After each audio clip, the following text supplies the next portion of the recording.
Ya está llegando Martín Tetaz, ¿eh? Muy interesante el diagnóstico económico de Martín Tetaz.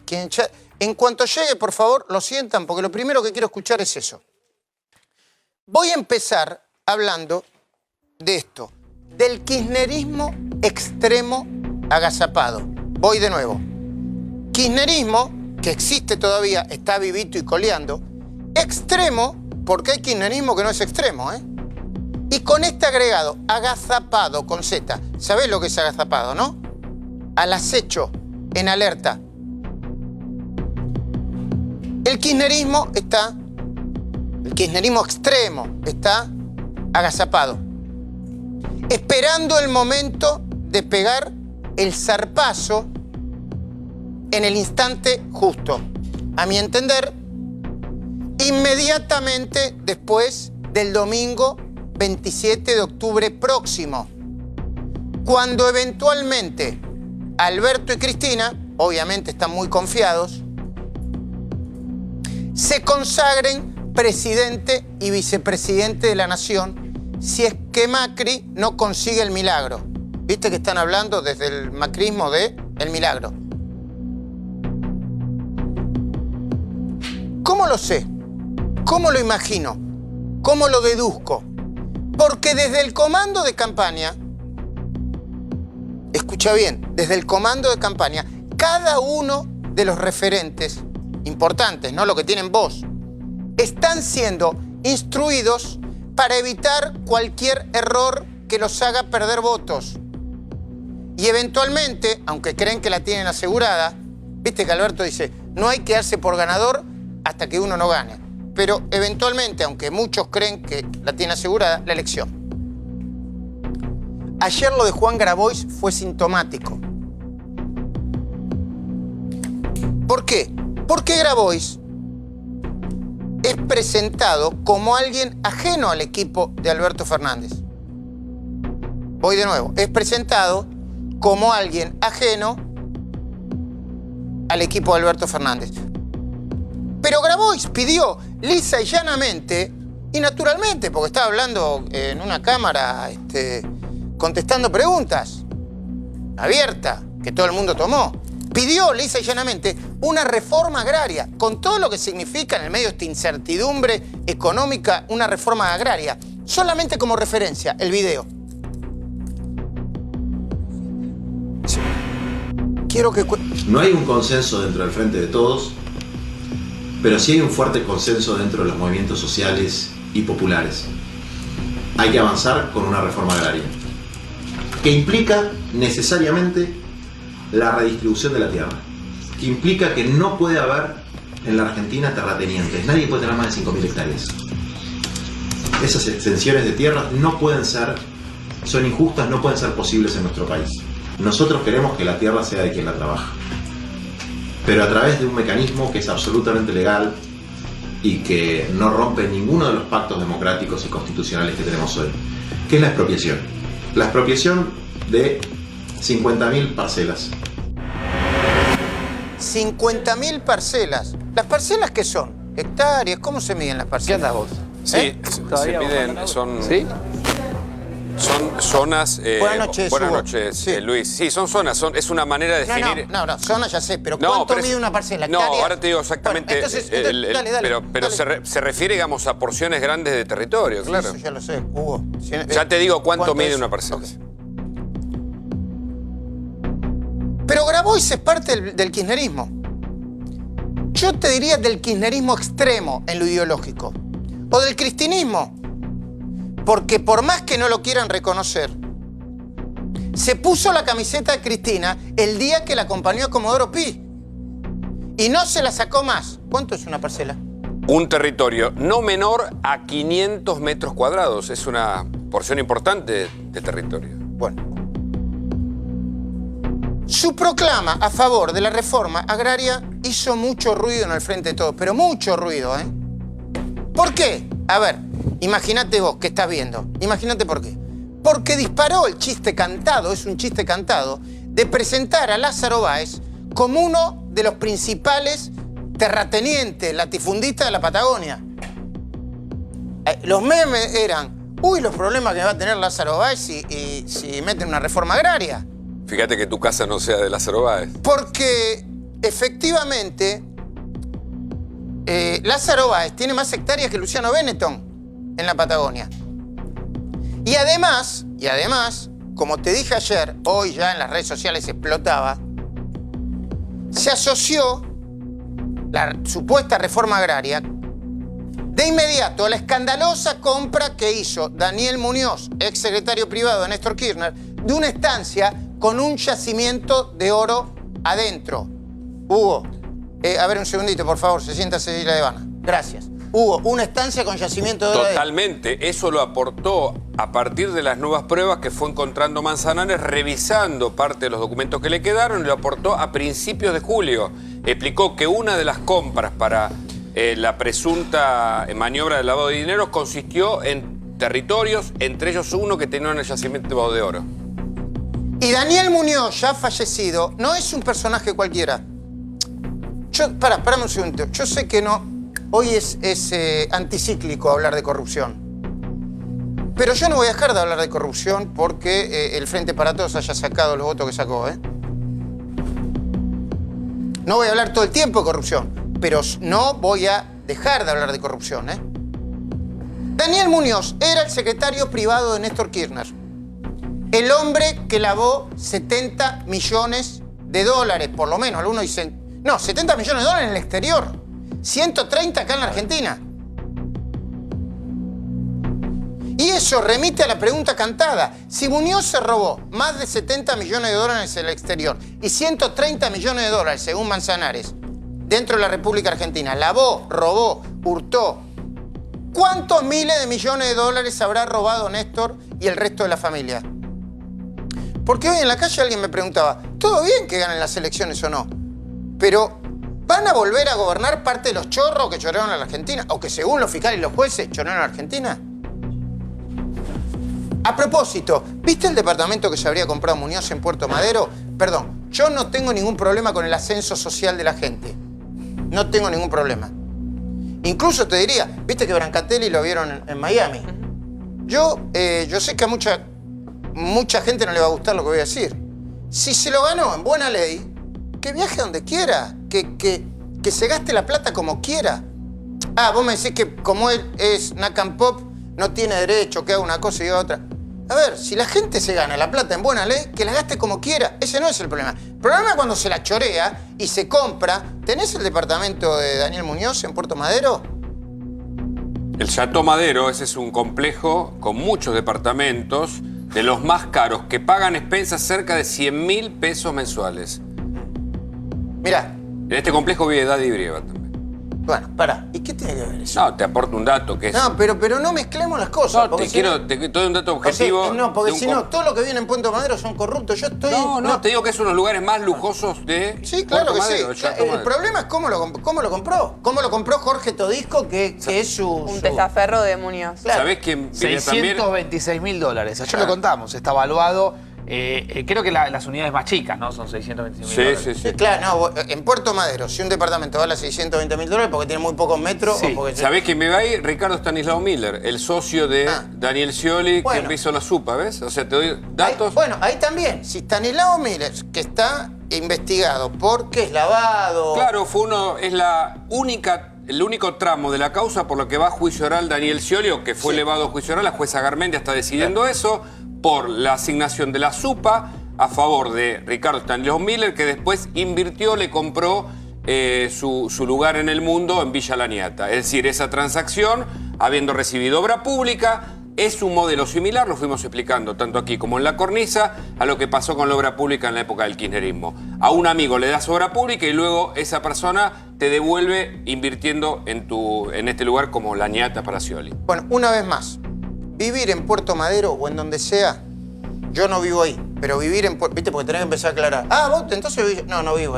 ¿Viste? En Argentina tenés que empezar... Hola, Marco Labaña. Bueno. Hola, Guillermo Montenegro. No vivo en Puerto Madero yo, no, ya pero, te lo aclaro. pero, a ver, pero Por la está duda, mal eso. claro, A por ver, la duda. digamos, está mal, porque hay gente que vive en Puerto Madero y hizo acumuló su dinero en buena ley y le da trabajo a un montón de gente. No seamos locos con esto, porque si nosotros queremos salir de la grieta, tenemos que salir con este tipo de cosas, ¿no? Perdón, Daddy Brieva, yo no coincido ni en un pelo con Daddy Brieva, ¿eh? ¿Viste cuando decís, tenés un pelo de conciencia? Ni un poquito. Ni en la manera de decir, ni en cómo lo dice. Ahora, si se lo ganó en buena ley, se lo ganó en buena ley. Si Diego Brancatelli fue a Miami y se lo ganó en buena ley con su mujer, que por otra parte trabaja en TN, ¿viste? No, o sea, paremos con esta locura. Sí, tampoco dejemos que por más millones de votos que hayan obtenido el Frente de Todos, dejemos de investigar la corrupción. Porque así no se sale de la grieta, ¿eh? Así no se sale de la grieta. Yo estuve analizando mucho el tema. No es. Por supuesto, no presentemos, yo lo hablé varias veces con Marco Lavagna, no hablemos tampoco solamente de corrupción para dejar de hablar de la política económica o la incertidumbre que hay con el dólar y con todo lo que ya está pasando. O con la instalación de la emergencia alimentaria, que ahora lo voy a hablar con Marco Lavagna, ¿eh? Si hay que... Bueno, a ver, quiero diferenciar algo. Roberto Lavagna, yo estuve revisando, fue el único que presentó un proyecto de emergencia alimentaria fuera de la consigna, del consignismo. Porque algunos dicen, yo no sé, a ver, la CUNSA dice, ayer me dijo, ¿para qué vamos a declarar la emergencia alimentaria si todo el mundo sabe que hay problemas con la alimentación? O sea, ¿cuál sería la diferencia? Ya lo voy a hablar, Marco, eso, ¿no? Pero algunos utilizan la emergencia alimentaria como consigna para acumular votos, para seguir haciendo campaña contra el oficialismo. Y yo te decía que mires el departamento del testaferro de Muñoz, de Daniel Muñoz, porque este tipo de cosas, las cuestiones de corrupción, ahora, como el viento viene a favor de Cristina y sus amigos, no se habla mucho de este tipo de cosas. En realidad no se habla casi nada. Somos 3 o 4 periodistas que seguimos hablando. No como locos, ¿eh? Yo loco no soy. Y sé lo que pasó el 11 de agosto.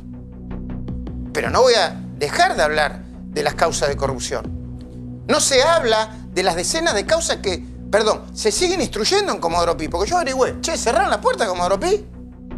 ¿Que no hay información tan fluida? No cerraron las puertas. Bueno, mirá, información precisa. Lázaro Báez, por ejemplo, a mi entender, es otro hombre de negocios que pertenece al kirchnerismo extremo, diríamos, que permanece agazapado. A la espera de que la promesa que le había hecho Cristina en una carta que en su momento se dio a conocer... Espera, esa carta se dio a conocer, ¿no? Sí. ¿Te acordás? En 2016. Nunca reconocieron la legitimidad, pero se dio a conocer una carta de Cristina Lázaro. Lo hace estar en estado de alerta y retener el mensaje que dice aguantá que ganamos y ya salís, para que eso se transforme en un hecho. Bueno, Báez, para mí está muy lejos de salir en libertad, ¿eh? Para mí, si uno sigue las causas, Báez está procesado por la causa de los cuadernos de las coimas,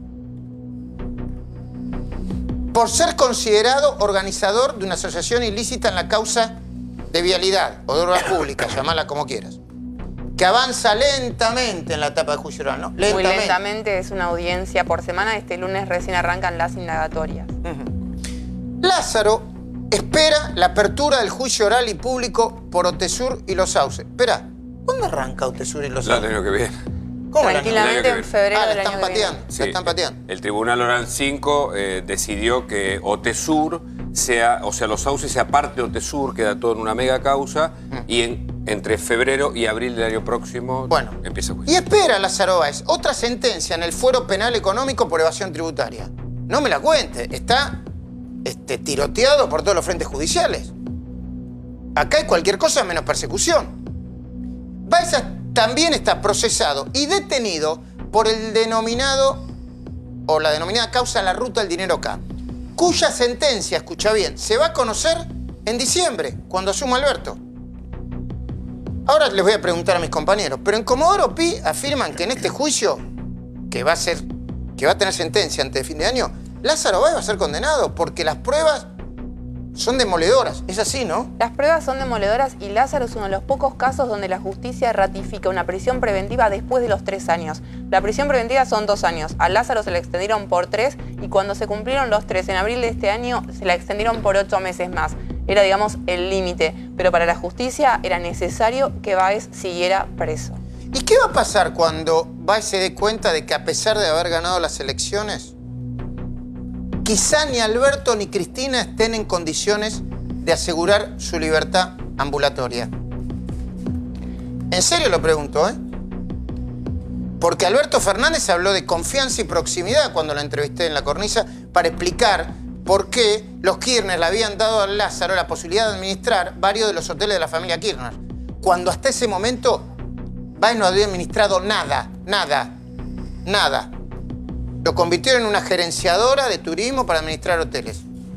Un detalle, Luis Valls empezó la causa preso él y desde febrero, recordemos, está su hijo Martín también detenido porque la justicia encontró, bueno, una serie de desvíos de dinero cuando ya estaba embargado, ¿no? O sea, A ver, porque Alberto puede decir una cosa y sostenerla y argumentarla, pero quizás los jueces no piensan lo mismo. Y en este caso no importaría que Alberto y Cristina ganaran por paliza. No debe importar en una república. El propio futuro judicial de Cristina es incierto. Ella tiene 12 procesamientos, entre los más importantes el juicio oral y público de vialidad en el que se acaban de conocer 5 pericias por parte de la Corte y por parte de los fiscales, del Ministerio Público Fiscal, en donde Lázaro aparece ganando licitaciones de manera amañada, cobrando dinero por adelantado y por encima de lo que le corresponde y con un alto porcentaje de trabajo sin terminar. Acá quiero hacer un punto. Está Marco Lavagna. Ya el ministro Lavagna lo había dicho, cartelización de la obra pública. ¿No es así? 2005. En el año 2005. No vamos a hablar solo de corrupción en este programa, pero y vamos a hablar de economía, que está caliente y al rojo vivo, y lo vamos a analizar. Pero para generar un país creíble y sin grieta, nosotros no nos podemos hacerlo distraídos con esto. Y Cristina, además de esto, aguarda el inicio de los juicios orales y públicos de las siguientes causas: dólar futuro, OTESUR y los sauces, que ahora va a pasar para el año que viene, el memorándum de entendimiento con Irán y los cuadernos de la corrupción, donde aparece como jefa de una asociación ilícita. En Comodoro Pi, ahora lo voy a hablar también con mis compañeros, sostienen que la expresidenta tiene chances de salir indemne en causas consideradas políticas, como la del dólar futuro y el memorándum de entendimiento con Irán. Yo me quiero parar acá. Yo creo que son causas políticas eso, ¿no? Sí. Que en realidad los jueces lo van a determinar por si es una decisión política punible o no. Totalmente. Exactamente. Y lo que hace el tribunal oral en estos casos es revisar la instrucción y en algunos casos ni siquiera pide un juicio oral. O sea, le devuelve, lo deja en suspenso. Esa es una facultad para causas que según la mayoría de los juristas allí no tienen tantos elementos probatorios como las otras. Perdón, Marco, no lo quiero meter en cuestiones judiciales, pero el dólar futuro es una... Y tampoco quiero defender a nadie, ¿no? Porque no sé si hay un negocio de por medio, pero es una causa más política que de corrupción, ¿no? Sí, parecería ser que sí. No conozco los detalles de la causa, si hay algo que amerite por el cual vaya a juicio, pero son decisiones que se toman de gobierno, que en todo caso uno puede decir hubo mala praxis, lo hicieron mal, fue una política horrible, pero de ahí a tener un hecho delictivo punible, son cosas distintas, ¿no? Ok, cosas distintas, como dice Marco Lavagna. Pero en otras causas, como TESUR y los sauces, y vialidad y cuaderno, está muy complicada, Cristina. Y yo les digo la verdad, no me imagino cómo los jueces que firmaron dictámenes y sentencias después lo borren con el codo. O los que justifiquen su eventual sobreseimiento o la falta de mérito lo hagan de manera medio solapada. Porque yo creo que hay una parte de la opinión pública, por más que hoy Juntos por el Cambio esté perdiendo las elecciones, que reclama contra la corrupción. La plaza del sábado pasado, no, del otro, tiene que ver con eso, más que con Macri, pero mucho más que con el pedido de reelección de Macri, entiendo yo. Hola Martín Tetaz, ¿cómo estás? Bien. Hoy me bajé tu argumentación sobre por qué estamos donde estamos y te iba a pedir porque muchos no lo dicen, que me la repetieras acá. Pero vos partís de la base de que todo esto comenzó en diciembre de 2007 con Cristina, que una parte de la responsabilidad de lo que pasa ahora con la crisis económica tiene que ver con la gestión de Cristina a partir de diciembre de 2007. Mira, es el mismo argumento, palabra más, palabra menos, no porque, digamos, hacer la comparación me excede porque no quiero hacer esta salvedad, que acaba de hacer el Nobel de Economía Paul Krugman, donde dice que Macri asumió una situación de déficit gemelos muy complicada, que después hace la crítica el propio Krugman de que no la resolvió de shock, como debería haberla hecho probablemente. O sea, tiene su responsabilidad también el gobierno, pero claramente si Cristina hubiera mantenido el superávit fiscal con el que asumió, el superávit externo con el que asumió, si el kirchnerismo hubiera mantenido la situación de no inflación con la que asumió, si hubiera mantenido las tarifas más o menos razonables como las tenían cuando asumieron, bueno, todo eso no hubiera habido deuda ni proceso de endeudamiento después, por lo tanto no habría habido inflación después, es decir, buena parte de los inconvenientes que la administración de Mauricio Macri no pudo o no supo resolver, en realidad son parte de la herencia recibida. Bueno, y Martín, ahora te pregunto, ¿no hay un pecado original político y de política económica de no decirle a la gente claramente, el gobierno de Macri, ¿no? Hemos recibido una bomba de mucha potencia que tenemos que desarmar y yo les digo a ustedes que esto es más complicado de lo que parece? Sin dudas, pero también hay un pecado original de toda la clase política que cuando los déficits se iban acumulando en los años anteriores tampoco llamaban la atención o no lo hacían con la fuerza que debían. Cuando se perdió la estabilidad monetaria y la Argentina empezó a transitar por la inflación y el otro gobierno eligió mentir, no hay gente presa. Acá tendría que haber gente presa por haber mentido. Acá tendría que haber claramente gente presa. ¿Quién? ¿Por qué? ¿Y qué te parece? Hubo gente que adulteró las estadísticas públicas. Esa adulteración de las estadísticas públicas tuvo consecuencias económicas porque había una serie de instrumentos de deuda que estaban atados al IPC, después tuvo consecuencias respecto a las mediciones de la pobreza, después tuvo consecuencias respecto a las mediciones de crecimiento, es decir, en ese momento en el cual la sociedad debió haberle puesto un freno de alguna manera a eso y haberle dicho, mire, está perdiendo la estabilidad monetaria que tanto le costó a la Argentina conseguir. Argentina había tenido prácticamente 60 años de alta inflación y lo habíamos resuelto ese tema. Ese tema lo habíamos resuelto. Cuando asume Kirchner no había inflación en Argentina. Y vuelve a haber inflación después del gobierno de los Kirchner. Entonces, cuando asumen ellos, había superávit fiscal y superávit externo en la Argentina y un dólar libre y muy competitivo en Argentina. Y entregaron todo lo contrario. Entonces, buena parte de los problemas habría que haber llamado la atención antes y, por supuesto, después, el momento de la herencia, esto que siempre hemos conversado alguna vez, el gobierno prefirió, por una cuestión de crear cierta expectativa con los inversores externos, mostrar que el panorama era mejor de lo que en realidad era. Ese fue claramente con el diario del lunes un error.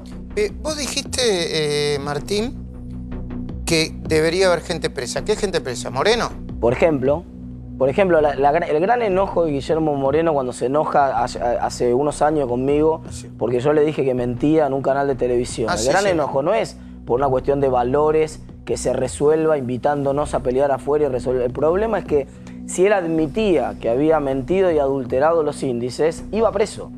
Lo que se está discutiendo era la libertad personal de la gente que en Argentina adulteró los índices que son un documento público. Pero Moreno, en su momento, al contrario, hizo denuncias contra y el propio Alberto Fernández no puede contestar una pregunta clave. Hay una pregunta que no puede contestar. ¿Cuánto fue la inflación en el año 2007? No lo puedo contestar. Si vos le preguntás, ¿cuánto fue la inflación en el año 2007? ¿O cuánto fue la inflación en los primeros 6 meses que él era responsable porque era jefe de gabinete en los primeros 6 meses del año 2008? No lo puede contestar. ¿Por qué no lo puede contestar? Y no lo puede contestar porque si dice la verdad, que todos sabemos que la inflación de 2007 fue el 14. fue alrededor de arriba del 20%. Si no puede contestar, si dice que fue arriba del 20%, él firmó un documento público, era responsable de la intervención del INDEC. El de Sheraton Pilar. Y bueno, entonces tendría que ir preso por estar adulterando un documento público. ¿Cuánto decía el INDEC manipulado que medía la inflación en 2007? 10%. 10%. Empezaron a adulterar la inflación en enero del año 2007 porque no les daba arriba de 2%.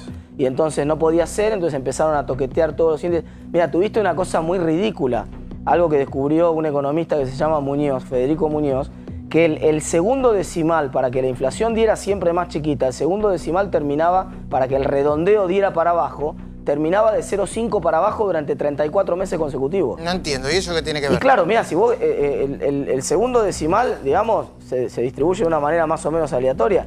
No puede ser, es como tirar una moneda para arriba. No puede ser que te salgan 35 veces seguidas cara, digamos. Alguna vez te sale seca en el medio. Acá siempre salía de 0,5 para abajo. Entonces, pero eso... vos sabés que yo cuando lo entrevisté a Alberto Fernández en la cornisa, le dije que él había convalidado el INDEC de la manipulación con el nombramiento, con la salida de Bebacua, Graciela Bebacua, y el nombramiento claro, de... y él te contestó que la adulteración vino después. Pero hay una pregunta que no puede contestar, que es la que te estoy diciendo yo. Entonces conteste usted cuánto fue la inflación del año 2007. Porque si él le dice a la gente en la cara, si él se anima a mirar a la cámara y decirle a la gente en la cara que la inflación fue 10%, que fue lo que dijo el INDEC, nadie lo va a tomar en serio. Porque todo el mundo sabe que no fue ese 10%. Los gremialistas negociaban arriba de 20%. A las compañías que tenían tarifas y que tenían que recibir subsidios, les reconocían aumentos por arriba del 20%. A los contratistas de la obra pública que les tenían que hacer las renegociaciones de los contratos, les reconocían arriba del 20%. Entonces, evidentemente, la inflación para todo el mundo fue 20% menos para la gente que estaba en el INDEC y menos para el señor Alberto Fernández, que seguramente va a contestar que fue 10%, porque si contesta otra cosa diferente, va preso. A ver, Alberto Fernández no combatió a Guillermo Moreno y a De Vido y a Jaime de adentro y por eso se fue. No lo sé, no lo sé. Evidentemente no lo sé, pero no lo denunció, no lo denunció por incumplimiento de sus deberes de funcionario público. No, de hecho firmó el decreto de la intervención del INDEC, así que no es una... No, todo lo contrario. A ver, a ver, tu tesis es que cuando empezaron a manipular los índices de inflación, esa fue una de las grandes razones por la que destruyeron la economía. Bueno, por supuesto. Primero porque se empezó a generar más inflación, era insostenible el modelo que venían manteniendo y volvió la inflación a la Argentina. Después de haber terminado con ese problema histórico de la Argentina, volvió en el año 2007 la inflación en la Argentina. ¿Pero volvió porque manipularon los índices? No, primero volvió porque, por ejemplo, en el 2006 tuvieron una expansión monetaria del 42%, que fue una animalada para una economía que crecía el 5 o el 6%, no resistía a ningún análisis. Entonces, entre otras cosas, porque además quisieron mantener el tipo de cambio alto cuando hubo una suba de precios internacionales y evitando que el tipo de cambio absorbiera el impacto del aumento de los precios afuera. Es decir, cometieron una serie de errores técnicos del manejo de la economía que generó un shock de inflación que empezó a fines del 2006 y pegó de lleno en el 2007. Ahora, cuando pasó eso, que se empezó a deteriorar la economía, rompieron el instrumento y cuando rompieron el instrumento de medición, eso nos generó, por ejemplo, entre otras cosas, perder la condición de mercado emergente y perder un montón de inversiones que venían del exterior porque ya nadie creía los números que mostraba la Argentina. Y vos decís, o sea, yo voy a dejar la última parte, porque después me voy a hablar con los otros invitados, pero te voy a dejar la última parte vos para que hablemos del momento económico actual, ¿no?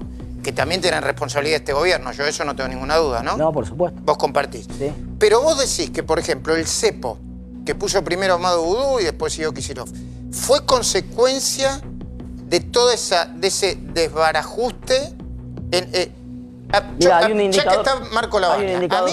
yo como ciudadano digo, se fue Lavagna, no era que Lavagna, perdón, con todo respeto por tu padre, pero no era que, yo no lo tomo como El Salvador, pero entendí que se fue Lavagna, Néstor Kirchner quiso ser el propio ministro de Economía, después que se fue Lavagna no recordamos mucho nombre de ministro de Economía, y empezaron a garabatear los cuadernos ¿viste los cuadernos de los contadores? Lo empezaron a garabatear, ¿no? Claro.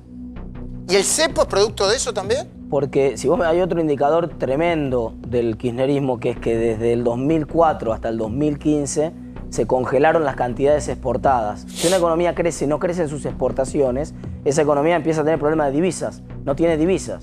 Y si no tiene divisas, hay que mostrarlo subiendo el precio de la divisa, pero si vos aumentás el precio del dólar, los salarios en dólares de la población se hacen un poco más bajos y vos ya no podés sostener la mentira de que tenés el salario en dólares más alto de América Latina, o la mentira de que se recupera tanto el poder adquisitivo, o la mentira de que la gente puede comprar un auto. Entonces, tenés que sostener el precio del dólar artificialmente bajo, y la única manera de sostenerlo artificialmente bajo, en algún momento tenés una crisis de faltante de dólares. Todo el mundo pensaba que lo hacían por la elección del 2011, y que después de la elección del 2011 iban a devaluar. Y hubo una corrida fenomenal durante todo el 2011. Pasó la elección del 2011, siguió la corrida, lo que te muestra que no era electoral. Los meses siguientes de la elección del 2011, una corrida feroz, porque todo el mundo decía, es mañana la devaluación. este tipo de cambio no se puede sostener más. Y en vez de evaluar, porque eso implicaba reconocer Metieron que no cada era vez más mérito cepo. de ellos el salario real que tenían los argentinos, sino que era mérito de atraso cambiario, metieron el cepo. Y el control de cambios, cada vez más. Primero Exactamente. fue un cepito, después fue un cepazo, hasta que llegaron al cepo total. Exacto. ¿Me esperás un segundito? Claro. Uso esta cámara. Marcelo Padovani, 9 de julio y Avenida Belgrano. ¿Qué es lo que está pasando ahora? Buenas noches. ¿Qué tal, Luis? Buenas noches. Sí, lo que está pasando ahora es lo que viene pasando aproximadamente desde las 3 de la tarde, cuando comienza este piquete, que es enorme, Luis. Enorme piquete sobre la avenida 9 de julio. Lo perdón, que están Marcelo, viendo es el aclaramos- campamento piquetero. Aclaramos que es en reclamo de que se declare la emergencia alimentaria, ¿no? Exactamente, uno de los reclamos es ese. De hecho, hoy estuvo Juan Grabois, Luis, en el Congreso Nacional dando una conferencia de prensa y presentando un proyecto de ley. Allí fue recibido por algunos diputados. En este caso, esta gente es del Polo Obrero, del Movimiento Barrios de Pie, de una decisión del Barrios de Pie que conduce Menéndez. Una parte está aquí y están reclamando, Luis, que los reciba alguien del gobierno. Claro, tenemos que aclarar esto, estamos a las puertas del Ministerio de Desarrollo Social, nadie los ha recibido en el día de hoy. El mensaje del gobierno es claro, dice el gobierno: bajo esta extorsión no vamos a recibir a nadie. Esto las otras veces ha terminado en que finalmente los funcionarios del gobierno los recibían. Hay tiempo hasta mañana a las 10 de la mañana. ¿Por qué Sí. te digo esto? Sí. Porque a las 10 de la mañana va a venir más gente y se van a quedar todo Claro. el día jueves si nadie los recibe, Luis. Gracias, Marcelo. Déjame con esa imagen. Abrazo. Se ven muchas carpas, hace mucho frío. ¿Y qué dice el Ministerio de Seguridad de la Nación, Hugo Machiavelli? Sí, y además de la ciudad de Buenos Aires, dos decisiones fundamentales. Una es no acercarte a estos grupos. Se considera que hay 6.000 familias con chicos. No hay ningún tipo de posibilidad de que la policía se acerque, solo va a resguardar toda esa zona. La segunda, de índole judicial, tiene que ver con una denuncia que están planteando al líder del Polo Obrero, Beliboni, Eduardo Beliboni, con quien se negoció desde hoy el Ministerio justamente de Desarrollo Social para intentar un acuerdo, para que levantaran las carpas, pero finalmente, como no se hizo, hay una denuncia en marcha. Además, fíjate estos datos: el denunciado Eduardo Beliboni, el delito es acción pública por el corte de calles, y el antecedente tiene que ver con el corte con manifestantes de la autopista 25 de Mayo e impedir el tránsito. Además, en el escrito se señala que hay una búsqueda de crear problemas y generar caos, y no de la convivencia dentro de un acuerdo de negociación.